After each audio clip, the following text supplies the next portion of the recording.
नमस्कार दोस्तों, Abhishek Kumar Gupta ji YouTube channel पे आपका स्वागत है। बिहार बोर्ड मैट्रिक परीक्षा 2000 साइंस के कुछ महत्वपूर्ण प्रश्न जो एग्जाम में पूछे जाते हैं। तो चलिए प्रश्न की ओर। अवतल दर्पण की फोकस दूरी उसकी वक्रता त्रिज्या की होती है। अवतल दर्पण की फोकस दूरी उसकी वक्रता त्रिज्या की होती है। तो इसका आंसर हो जाएगा ऑप्शन नंबर बी, आधी। अगले प्रश्न की ओर। एक उत्तल लेंस से 30 सेंटीमीटर की दूरी पर एक वस्तु रखी गई है। लेंस से उतनी ही दूरी पर वास्तविक प्रतिबिंब बनता है। लेंस की फोकस दूरी है, तो इसका आंसर हो जाएगा ऑप्शन नंबर 3, 15 सेंटीमीटर। अगले प्रश्न की ओर। नेत्र लेंस की फोकस दूरी कम हो जाने से कौन सा दृष्टि दोष होता है? नेत्र लेंस की फोकस दूरी कम हो जाने से कौन सा दृष्टि दोष होता है? तो अगले प्रश्न की ओर। सॉरी दोस्त, इसका आंसर हो जाएगा ऑप्शन नंबर 1, निकट दृष्टि दोष। अगले प्रश्न की ओर।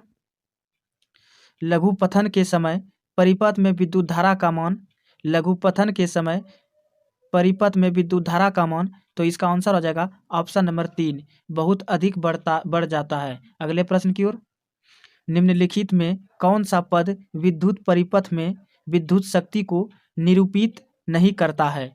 निम्नलिखित में कौन सा पद विद्युत परिपथ में विद्युत शक्ति को निरूपित नहीं करता है? तो इसका आंसर हो जाएगा ऑप्शन नंबर बी, I/R²। अगले प्रश्न की ओर। अभिनेत्र लेंस की फोकस दूरी में परिवर्तन किया जाता है। अभिनेत्र लेंस की फोकस दूरी में परिवर्तन किया जाता है, तो इसका आंसर हो जाएगा ऑप्शन नंबर 3, पक्षमा भी मांसपेशियों द्वारा। अगले प्रश्न की ओर। किसी समतल दर्पण द्वारा अब आवर्धन होता है। किसी समतल दर्पण द्वारा आवर्धन होता है, तो इसका आंसर हो जाएगा ऑप्शन नंबर बी, +1। अगले प्रश्न की ओर। हेमेटाइट किसका अयस्क है? हेमेटाइट किसका अयस्क है? तो इसका आंसर हो जाएगा ऑप्शन नंबर बी, Fe। अगले प्रश्न की ओर। लोहा का जिंक से लेपित करने की प्रक्रिया को क्या कहते हैं? लोहा का जिंक से लेपित करने की प्रक्रिया को क्या कहते हैं? तो इसका आंसर हो जाएगा ऑप्शन नंबर 1, संक्षारण। अगले प्रश्न की ओर। निम्न में से कौन संतृप्त हाइड्रोकार्बन है? निम्न में से कौन संतृप्त हाइड्रोकार्बन है? इसका आंसर हो जाएगा ऑप्शन नंबर 1, प्रोपेन। अगले प्रश्न की ओर। किस हाइड्रोकार्बन में द्विबंध होते हैं? किस हाइड्रोकार्बन में द्विबंध होते हैं? इसका आंसर हो जाएगा ऑप्शन नंबर 4, C2H4। C2H4। अगले प्रश्न की ओर। कौन शून्य वर्ग का तत्व है? कौन शून्य वर्ग का तत्व है? तो इसका आंसर आ जाएगा ऑप्शन नंबर 3, हीलियम। अगले प्रश्न की ओर। अपच का उपचार करने के लिए निम्न में से किस औषधि का उपयोग होता है? अपच का उपचार करने के लिए निम्न में से किस औषधि का उपयोग होता है? इसका आंसर हो जाएगा option number B, antacid. Antacid. अगले प्रश्न की ओर। अभिक्रिया Cu+H2O में किसका उपचयन होता है? इसका आंसर हो जाएगा option number B, H2, hydrogen. अगले प्रश्न की ओर।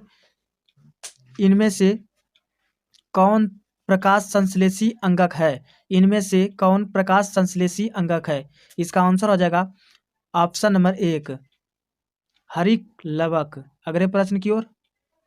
अगले प्रश्न की ओर।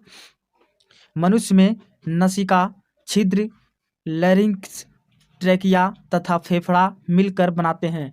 इसका आंसर हो जाएगा ऑप्शन नंबर 3, श्वसन तंत्र। अगले प्रश्न की ओर।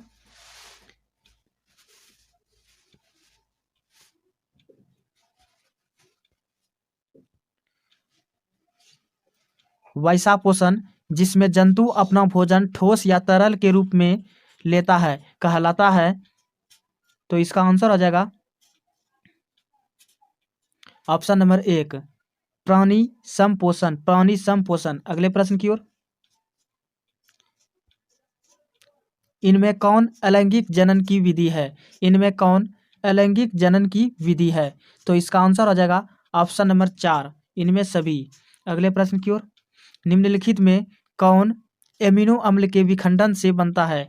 निम्नलिखित में कौन एमिनो अम्ल के विखंडन से बनता है? तो इसका आंसर हो जाएगा ऑप्शन नंबर 4, बी और सी, CO और NH3। अगले प्रश्न की ओर। एक कोशिकीय शैवालों में जल का परिवहन होता है। तो इसका आंसर हो जाएगा ऑप्शन नंबर सी, विसरण द्वारा। तो आज यहीं तक रहने देते हैं दोस्तों। अगर आपको अच्छा लगा तो चैनल को सब्सक्राइब करें। धन्यवाद।